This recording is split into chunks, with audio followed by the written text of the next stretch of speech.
호세아 2장 14절로 3장 5절까지 말씀 한 절씩 교독해 올리겠습니다. 그러므로 보라, 내가 그를 타일러 거친 들로 데리고 가서 말로 위로하고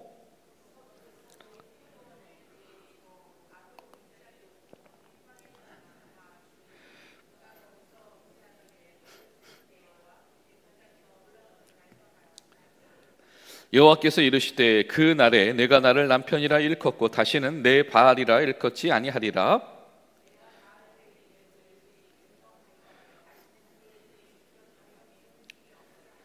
그 날에는 내가 그들을 위하여 들짐승과 공중의 새와 땅의 곤충과 더불어 언약을 맺으며 또 이 땅에서 활과 칼을 꺾어 전쟁을 없이 하고 그들로 평안히 눕게 하리라.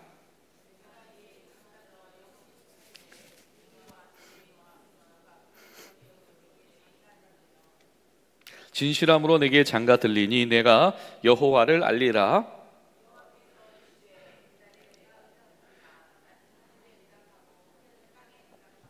땅은 곡식과 포도주와 기름에 응답하고 또 이것들은 이스라엘에 응답하리라.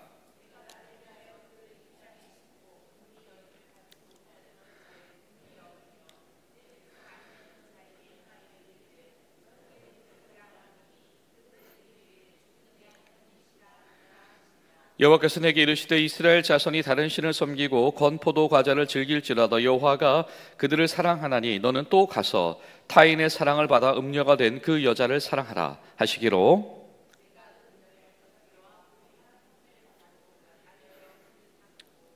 그에게 이르기를 너는 많은 날 동안에 나와 함께 지내고 음행하지 말며 다른 남자를 따르지 말라. 나도 내게 그리하리라 하였노라.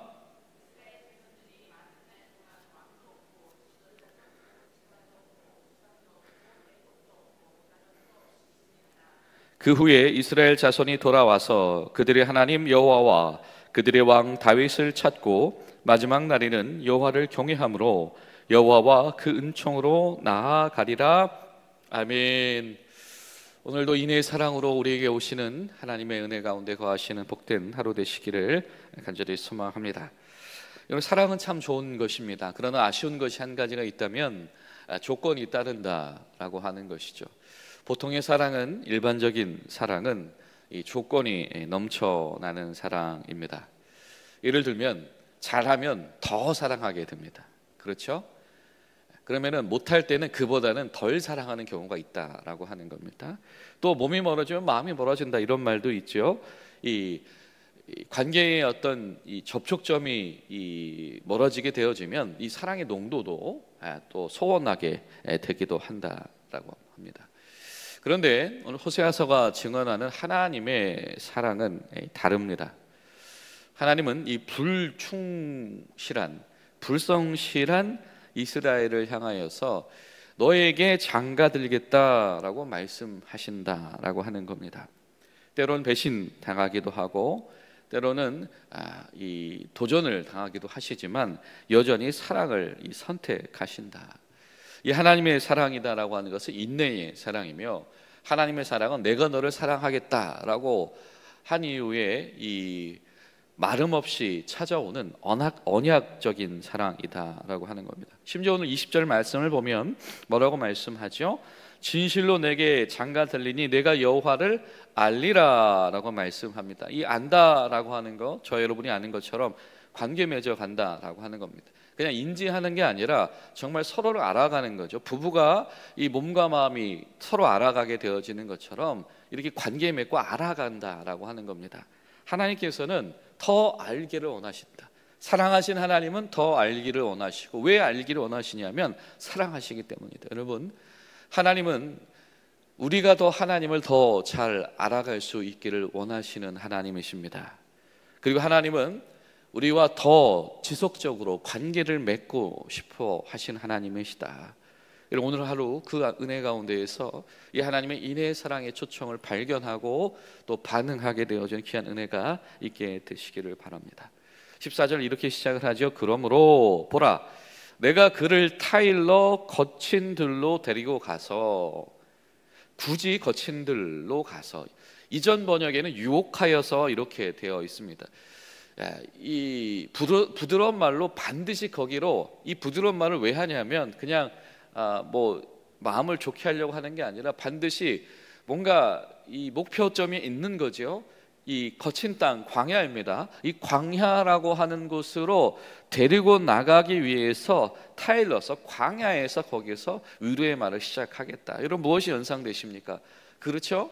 이 하나님과 출애굽한 이스라엘 백성들의 광야가 연상이 되어집니다. 거기서부터 하나님 나라의 백성의 역사가 시작된 것이죠.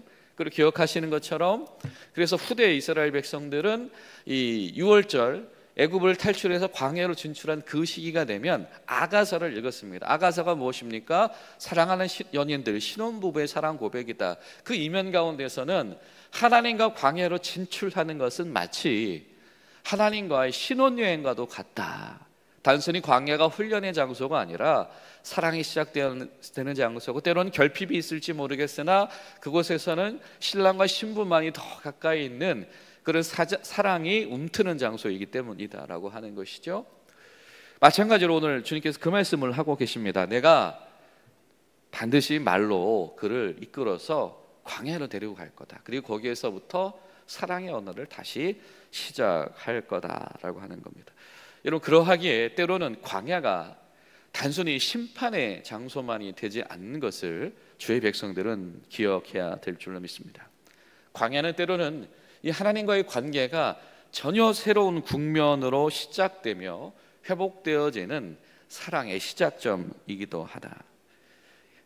이스라엘 백성이 출애굽하여서 광야에서 하나님과 언약을 맺었던 것처럼 지금 우상 숭배와 하나님을 배신하는 이 배교로 얼룩진 이 이스라엘 왕국을 향하여서 하나님께서 다시 처음부터 시작할 것이다 라고 말씀한다라고 하는 것은 정말 이것은 놀라운 일입니다. 그래서 15절 이런 표현이 등장을 하죠. 자, 비로소 그에게 포도원을 주고 광야에서 그에게 유업을 물려줄 것이며 광야에서 그가 내가 의도한 소출을 얻게 할 것이며, 또 어떻게 합니까? 악을 골짜기로 소망의 문을 삼아주리니. 악을 골짜기가 뭐 하는 것입니까? 여호수아서에 보면 아간의 범죄로 인해서 이스라엘 나라 백성들이 심판받았던 골짜기 아닙니까? 이 악을 골짜기라고 하는 것은 그런 장소입니다. 심판받는 장소, 버림받는 장소의 기억이다라고 하는 겁니다. 그런데 하나님 믿지 무슨 말씀을 하시냐면 이스라엘을 향하여서 심판의 장소, 이 버림받는 그 장소가 소망의 장소가 되게 하겠다. 그가 거기서 응대하기를 어렸을 때와 애굽 땅에서 올라오던 날까지 할 것이다. 처음 하나님을 만나서 때론 설레서 광야로 진출하며 도대체 우리에겐 어떤 부르심이 있는 것일까? 어떤 삶이 펼쳐질까? 약속의 땅을 향해서 나아가는 백성의 삶이란 어떤 것일까? 하나님께서 너희는 내 백성이다, 내 군대다 라고 하셨는데 하나님께 속하는 것은 어떤 것일까? 이런 다양한 기대가 그 안에 있을 겁니다. 아마 결혼하고 신혼여행을 시작하는 부부들도 그런 설레는 여러 가지 미래들을 생각을 하겠죠. 근데 하나님께서 나는 너랑 같이 꿈꾸기를 원한다 이렇게 말씀하신 겁니다. 사랑하는 이스라엘아, 나는 너와 같이 꿈꾸기를 원한다. 이 사랑이 시작되는 이곳에서부터 너에게 시작되어질 새로운 변화와 새 신앙을 나는 같이 꿈꾸기를 원한다. 여러분, 하나님은 우리와 관계 맺는 것만을 원하시는 분이 아니시고 우리가 하나님과 여전히 꿈꾸기를 원하시는 하나님이시다. 여전히 그곳을 바라보기를 원하시는 하나님이시다. 이런 그런 관계 회복이 저와 여러분 가운데 있게 되시기를 간절히 소망합니다.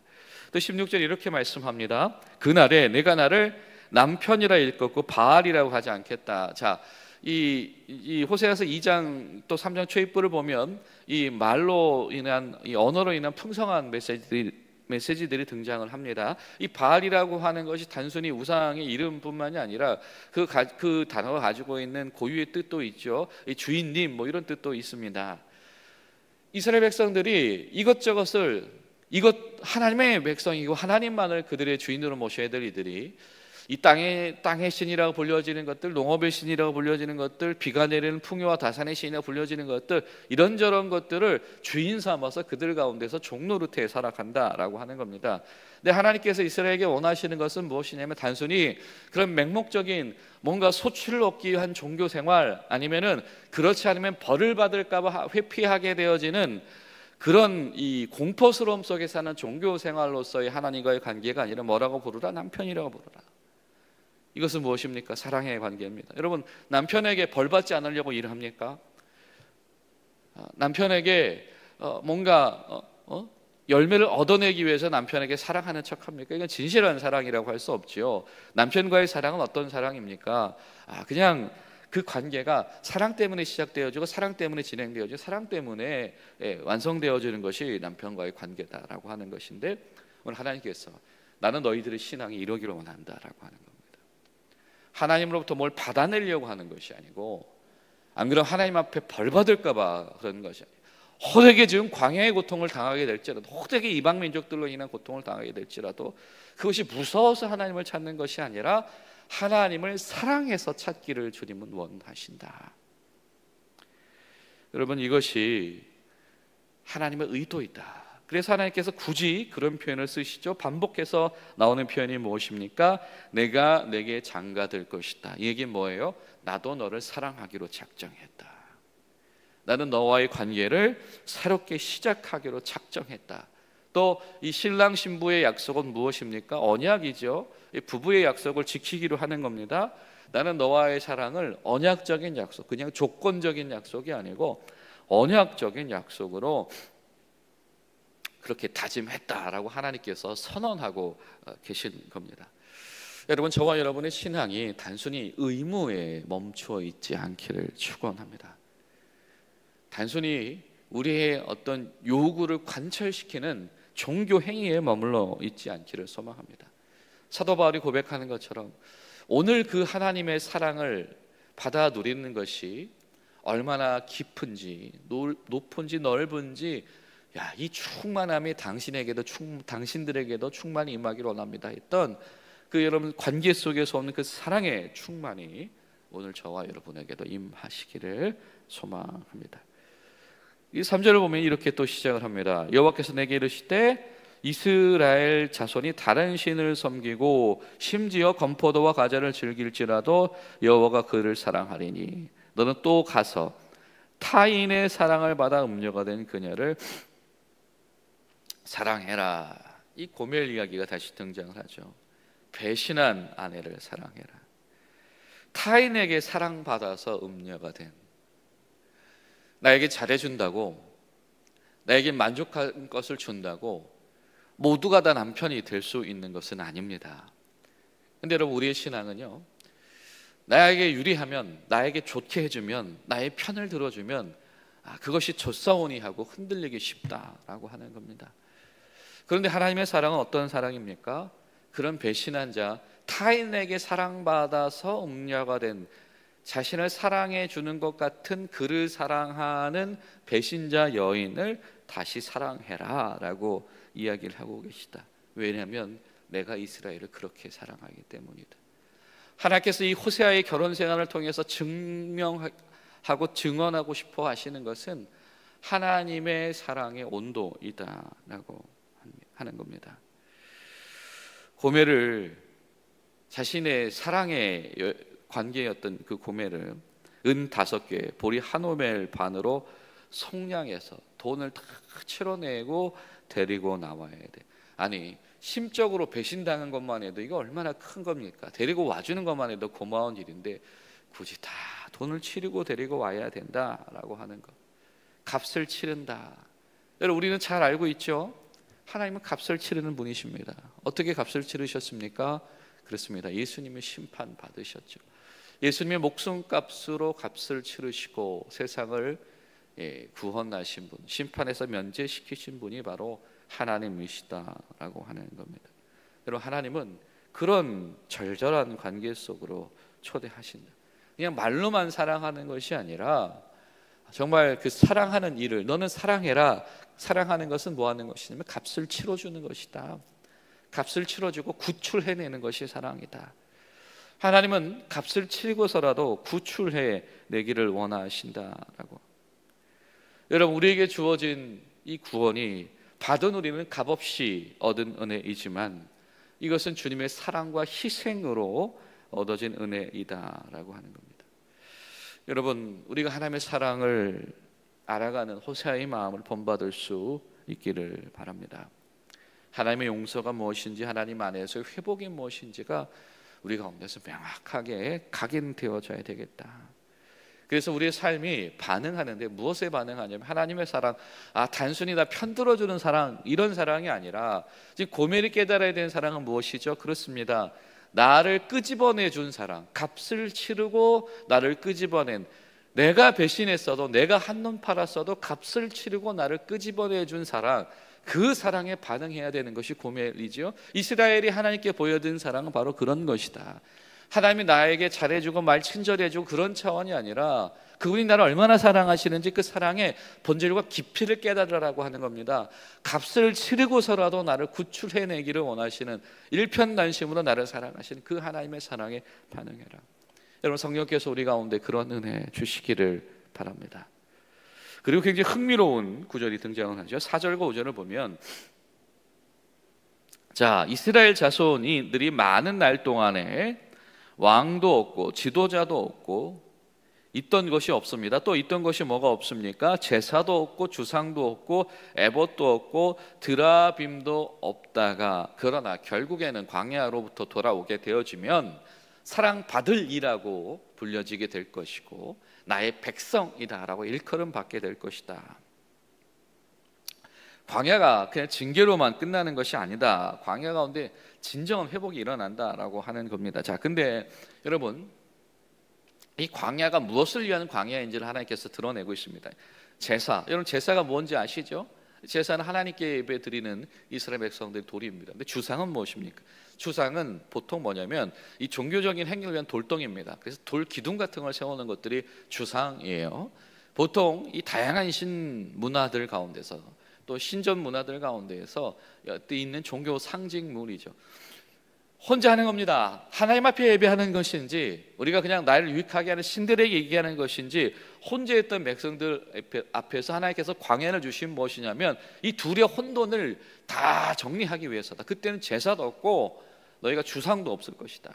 또 무엇이 등장합니까? 에봇이 등장하고 드라빔이 등장을 합니다. 에봇은 무엇이죠? 제사장의 의복의 일부이죠. 드라빔은 무엇이냐면 부적입니다. 부적. 고대의 어떤 집안 부적, 뭐 장신구로 있기도 하고요, 뭐 형상으로 있기도 하고, 그래서 뭐 말 안장에 넣고 다니기도 하고 집안에 비치해 놓기도 하고. 그가 이 어떤 신앙생활을 해 나가는가? 제사장의 의복이 주는 메시지는 무엇입니까? 이것은 하나님께서 제정하시고 하나님께서 규정하시고 하나님께서 이렇게 신앙생활해라 했던 그 하나님 신앙생활의 이 가장 상징적인 부분들이 바로 이 제사장의 역할. 근데 제사장이 하는 역할들이 다른 종교의 제사장의 역할들과 많이 다르죠. 제단의 구성부터 많은 것들이 많이 다릅니다. 명확하게 누구를 향한 예배인지를 인지하게 하는 것이 하나님께서 이스라엘 백성들에게 레위기를 통해서, 모세오경을 통해서 허락하신 종교 생활의 방식입니다. 그 방식과 너희들의 부적, 수호신, 불운을 물리쳐주는 신, 이런 거와 혼동하지 말아라. 이 혼돈을 정리하기 위해서 하나님께서 광야를 불러일으키신다. 그러나 결국에는 이 광야를 지나가게 되어지면, 이 광야 신혼여행을 통해서 내 사랑을 비로소 제대로 알고 관계를 맺기 시작을 하면 너는 뭐래요? 다윗의 길을 찾고 하나님의 은총으로 나아가게 될 것이다. 이것이 하나님께서 굳이 광야로 가서 다시 신혼여행 시작하자 하시는 이유더라라고 하는 겁니다. 여러분, 때론 하나님께서 우리를 통해서 돌아가게 하시더라도 그것은 우리와 새롭게 완전하게 우리에게 불순물 없는 사랑으로 다시 시작하기를 원하십니다. 여러분, 그 은혜 가운데서 오늘 하루 우리 주님 하나님을 향한 사랑이 더 깊어지시는 복된 하루 되시기를 예수님의 이름으로 축복합니다.